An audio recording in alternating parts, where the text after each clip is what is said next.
모듈 1은 진단평가의 이해입니다. 여기서는 진단평가란 무엇인지, 그리고 왜 해야 되는지, 그리고 어떻게 하는지, 그리고 우리는 진단평가 역할을 해야 돼요. 어떤 자세를 지녀야 되는지를 보도록 하겠습니다. 자, 이 사례 한번 눈으로 한번 읽어보셨으면 좋겠대요. 누가 낭낭한 목소리 한번 읽어주실래요? 최정민 선생님이 좀 제일 젊으신 것 같아. 낭낭한 목소리를 한번 읽어주세요. 이런 아이들이 분명히 지금 어린이집에 있어요. 이 어린이, 네, 네, 한번 읽어주실래요? 읽겠습니다. 네. 만 2세 남자친구입니다. 어린이집에 온 지 약 2달이 되어가고 생활하는 데 있어서는 별 무리가 없지만 담임 선생님인 저를 비롯하여 친구들과 다른 어른들의 눈을 마주치지를 않습니다. 이 아이에게 질문하거나 말을 걸면 곁눈질로 쳐다보거나 웃습니다. 다른 유아들에게 이야기를 하면 그 말을 따라하지만 이 아이는 정확한 발음도 아니고 에에 하는 수준입니다. 발음이 정확하지 않다 보니 다른 유아들과 어울리지도 못하고 주위에서 맴돌기만 합니다. 그리고 자주 머리를 옆으로 돌리거나 아래로 숙입니다. 이 아이가 수줍음이 많아서 그런 건지 아님 발달상에 문제가 있는 건지 어떻게 하면 효과적으로 지도할 수 있는지 알려주세요. 어, 고맙습니다. 네. 아나운서 하셔도 되겠는데. 이런 아이들이 지금 원에 있죠. 이거 원 어떤 주임 선생님 저한테 상담 문의한 내용이에요. 이 지금 사례를 보시고 어떤 생각이 올라오셨나요? 누가 말씀해 보실래요? 원에 계시잖아요. 이런 아이들을 봤을 건데 지금 이 아이는 어떤 문제가 있을 거다, 어떤 장애가 있을 거다 떠오르는 생각들이 있죠. 누가 말씀해 보실래요?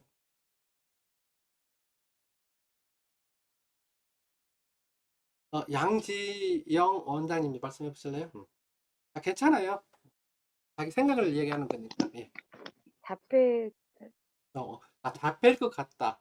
뭘 보고 그런 생각을 하시게 된 거죠? 눈을 마주치지 못한다는 눈을 마주치지 거에서요. 못한다. 눈을 마주치지 못한 이것은 자폐아이의 특성일 수 있죠. 자폐아이이지 않을까? 이렇게 의심이 되기도 하죠. 이런 사례를 만나본 적도 있을 것 같은데 또 어떤 생각이 떠오르셨어요? 언어 발달 지연 정도 예, 될 예. 것 같아요. 만 그렇게 2세인데, 하고, 그렇죠. 만 2세인데 발음도 정확하지 않고 예예 하는 수준이다. 2세는 어때요? 네네, 두세 달은 자기 의사 표현이 가능해야 되는데 지금 네네. 예예 하는 수준이기 때문에 언어장애 아닌가 또 이렇게 생각할 수도 있죠.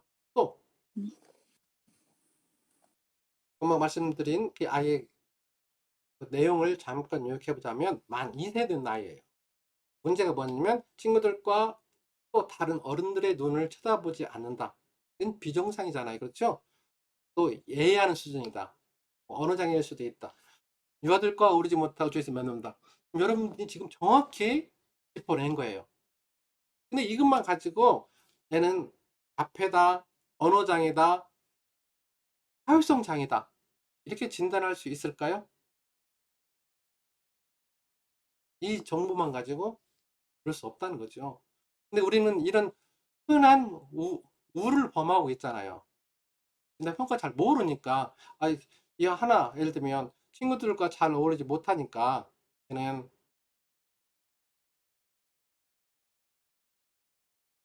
예? 자폐 아닌가? 이렇게 진단이 아니라 판단해 버릴 수도 있다는 거죠. 걔는 자폐야 이런 식으로 잘못 맞을 수 있지만 오판할 가능성이 크다는 거죠. 그래서 제가 말씀드리고자 싶은 것은 이런 정보만 가지고 아이들을 진단할 수가 없다는 거죠. 그래서 그 아이에 대한 정확한 진단이 필요한데 진단을 위해서는 뭐가 필요할까요? 그 아이에 대한 그 아이에 대한 지금 이 아이가 정상적으로 자라고 있는지 아닌지 지금 이 아이가 소리 지르고 있는데 이 아이가 심리적 문제가 뭔지 이런 것을 알려면 그 아이에 대한 뭐가 필요해요? 맞아요. 정보가 필요한 거죠. 인포메이션이 필요한 거죠. 그럼 이 아이에 대한 정보를 수집할 수 있는 방법들이 어떤 것들이 있을까요? 첫 번째는 양육자와 면접을 통해서. 초롱이 어머님, 초롱이가 언제 이런 행동을 하기 시작했어요? 현재 이 아이는 2개, 3개로 자기 의사 표현을 할 수 있어요. 이게 양육자와 면접을 통해서도 정보를 얻을 수 있겠죠. 또 이 아이에 대한 정보를 수집할 수 있는 방법은 어떤 것들이 있을까요? 그 아이 행동을 관찰하는 거죠. 조금 전에 말씀드린 사례는 주임 선생님이 그 아이 행동 관찰한 내용이잖아요. 이것도 그 아이를 이해하는 중요한 정보가 될 수 있겠죠. 그러나 가장 객관적인 방법은 뭘까요? 심리 검사를 통해서 정확하고 객관적인 정보를 얻을 수 있겠죠. 또 우리는 이런 용어를 많이 쓰죠. 그 아이를 평가한다. 평가란 뜻은 뭘까요? 평가. 그것은 evaluation. 평가. 평가는 이렇게 정의할 수가 있죠.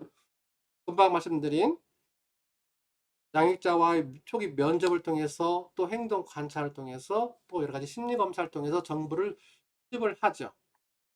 그 정보를 또 체계적으로 분석을 해서 세 번째 뭘까요? 현재 발달 수준은 어느 정도 되고 장애가 있을까 없을까 판정을 내리는 것을 우리는 평가다 이렇게 일반적으로 정의를 하고 있죠. 얘는 정상이야. 얘는 자폐일 거야. 이런 식으로 판정을 내리는 것을 평가다 이렇게 부르고 있고 또 우리는 지금 여기 제목이 진단평가잖아요. 진단이란 말은 영어로는 다이아그노시스인데 다이아란 말은 철저하게란 뜻이고 그노스란 말은 알다, 노 뜻이에요. 철저하게 알다란 뜻이 이 진단이라는 글자 속에 포함이 된 거죠. 얘는 발달, 교육, 심리, 의학적인 장면에서 다 진단이라는 용어를 쓰고 있죠. 그렇죠? 그래서 지금 학문마다 나름대로 이런 평가를 해요. 발달평가, 교육평가, 심리평가. 이런 평가를 통해서 현재 발달 상태, 심리 상태, 의학적인 상태 이런 것을 분석하게 되는 거죠. 그 결과를 가지고 교육과 치료를 어떻게 할 것인가 결정하는 것을 우리는 다이아그노스, 진단이다 그래요. 그 진단이라는 속에 뭐요? 어떤 서비스를 제공할 것인가를 결정을 하는 거죠. 이게 진단이죠. 제가 지금 진단평가라는 용어를 좀 사용하고 있잖아요. 저는 진단과 평가와 진단을 합쳐서 진단평가라는 용어를 쓰는데 진단평가란 이렇게 정의할 수가 있어요. 진단평가란 첫 번째, 그 아이에 대한 정보를 체계적으로 수집하고 분석을 해서 면접과 행동 관찰과 심리 검사를 통해서 정확히 분석하는 거죠. 두 번째는 뭐예요? 이 분석 결과를 통해서 현재 발달 수준은 어느 정도 되는지, 즉 인지 영역은 어느 정도 되고 언어 능력은 어느 정도 되는가, 현재 이 아이가 우울 상태인가 아니면 불안 상태인가 이런 것들을 평가하게 되는 거죠. 이 결과 세 번째 뭐예요? 결론적으로는 이 아이에게 어떤 교육을 할 것인가, 어떤 치료를 할 것인가, 미래의 중재 방향을 결정해 주는 것을 진단평가다 이렇게 정의할 수가 있어요. 이 과정을 만든 이유는 그냥 이 아이가 ADHD다, 발달 지체다, 뭐 경계다 한정으로 끝나는 것이 아니라 이 아이가 ADHD면 어떻게 이 아이를 교육하고 치료할 것인가, 경계에 속했다면 이 아이를 어떻게 인지 언어 측면으로 도울 것인가 이런 것을 어때요? 중재라고 하죠. 인터베이션 써드릴게요.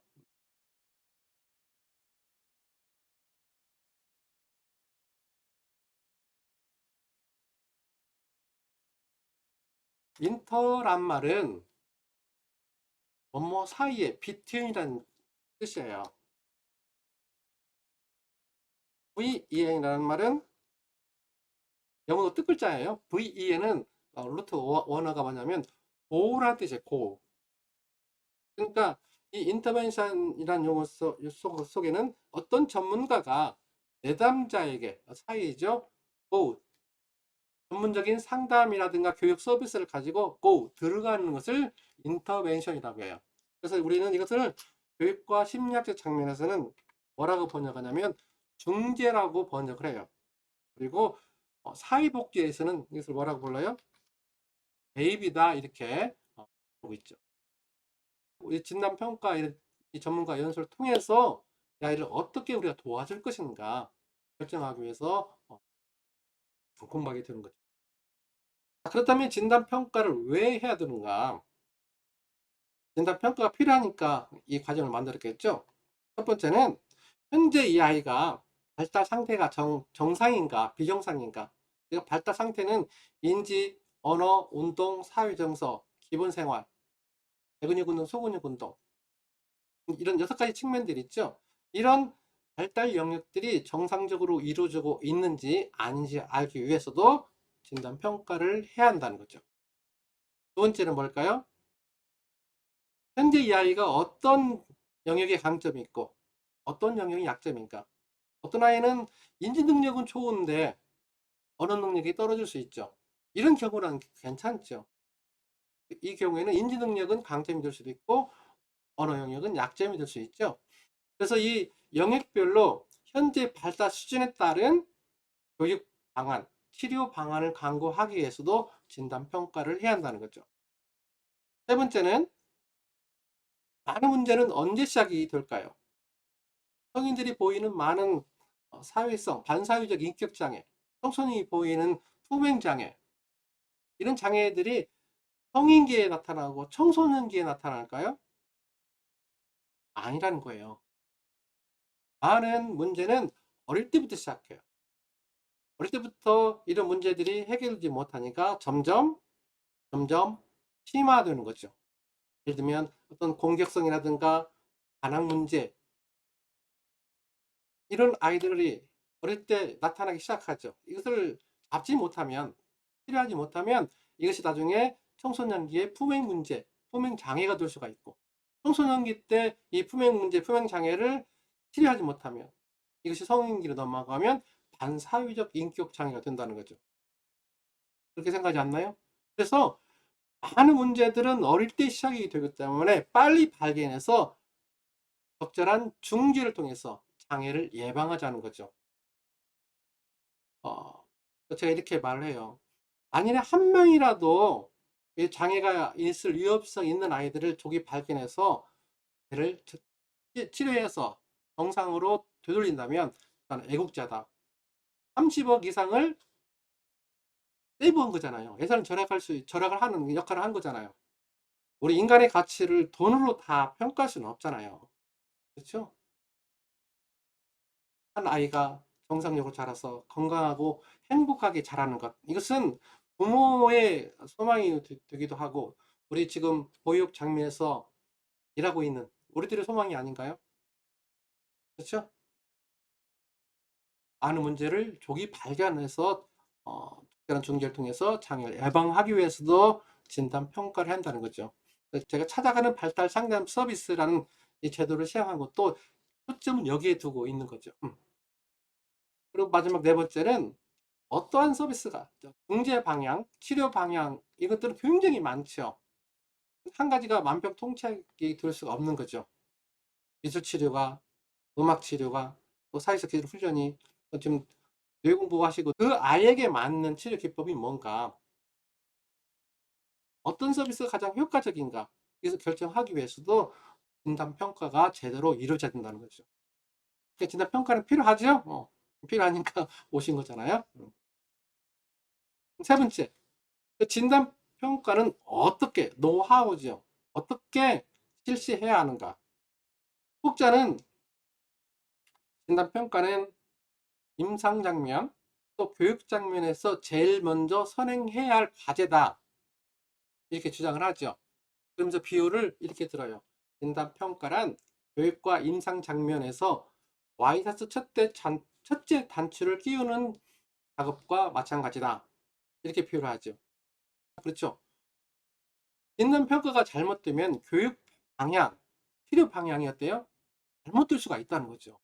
진단 평가는 정확해야 되죠. 정확하려면 중요한 것이 이거죠. 과학적이고 객관적인 표준화 심리 검사를 이용을 해야 한다는 거죠. 표준화 심리 검사 모듈 2 때 다시 한번 말씀드릴게요.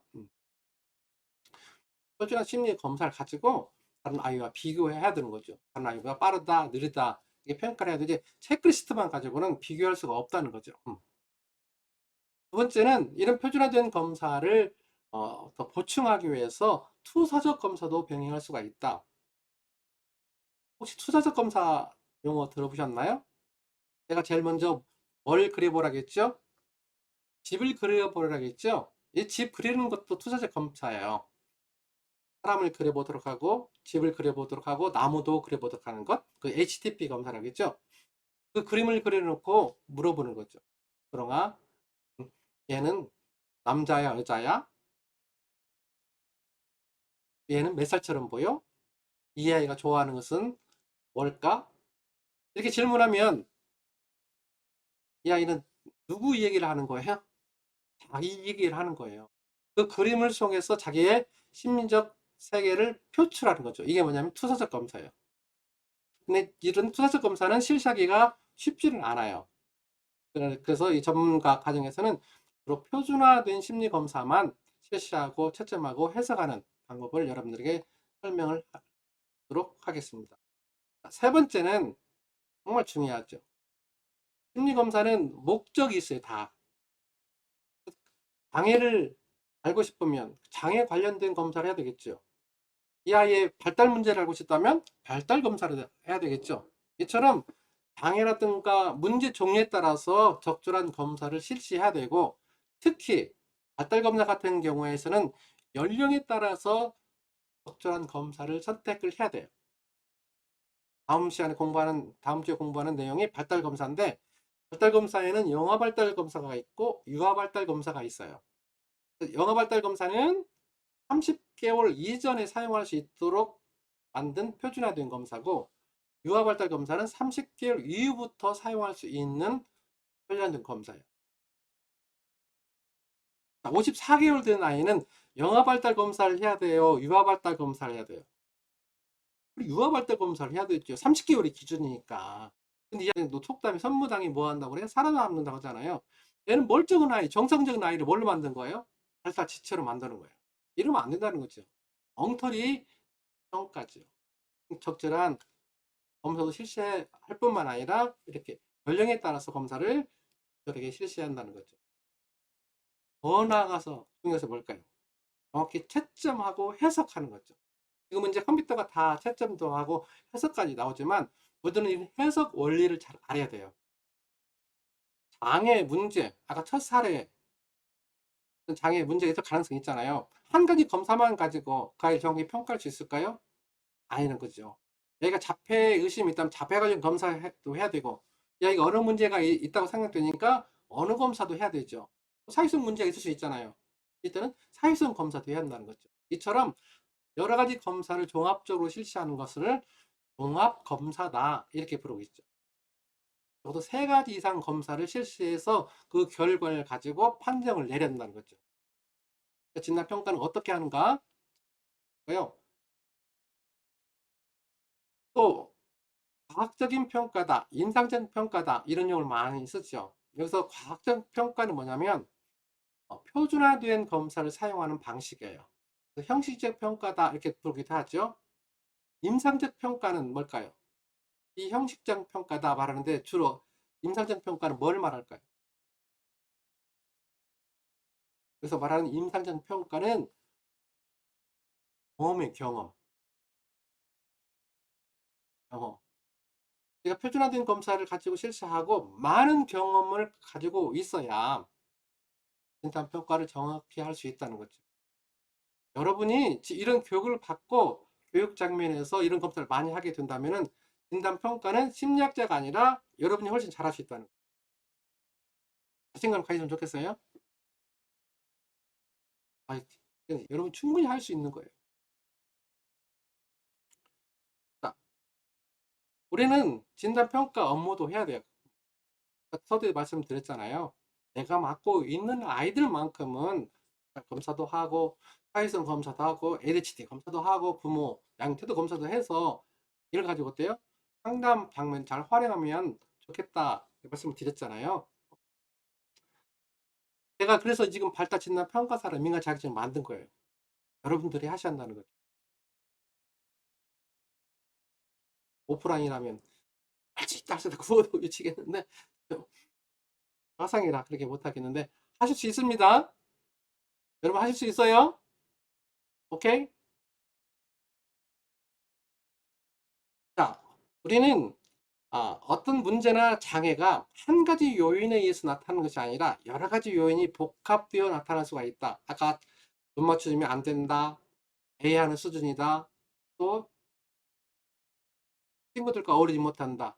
이런 것이 한 가지 요인으로 나타나는 것이 아니라 어느 때는 뇌 문제, 어느 때는 심리적 문제, 어느 때는 사회 환경적 문제, 어느 때는 유전적 문제 이런 문제들이 복합되어 나타날 수 있다는 것을 여러분들이 아셔서 한 가지 태도만 보고 평가해서는 안 된다는 거죠.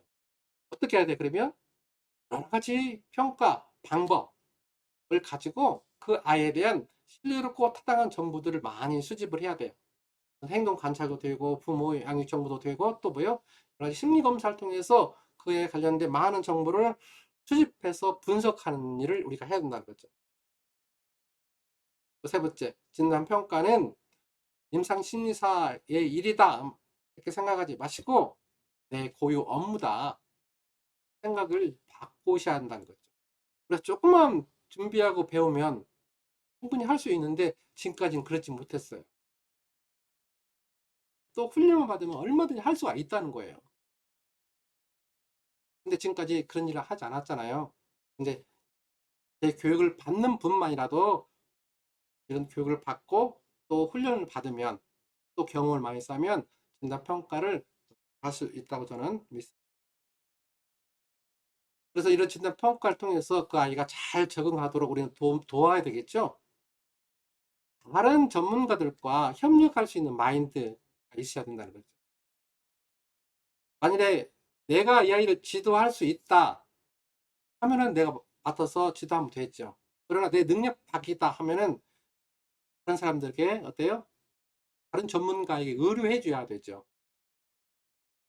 기술 치료사든지 음악 치료사든지 언어 치료사든지 다른 전문가에게 의뢰해 줘야 돼요. 이런 역할들을 우리가 해야 된다는 거죠. 현재 초학문적 프랜스 디시플리너리 프랜스라는 말은 초월하다는 뜻이고 디시플리너리 스타디 학문이에요.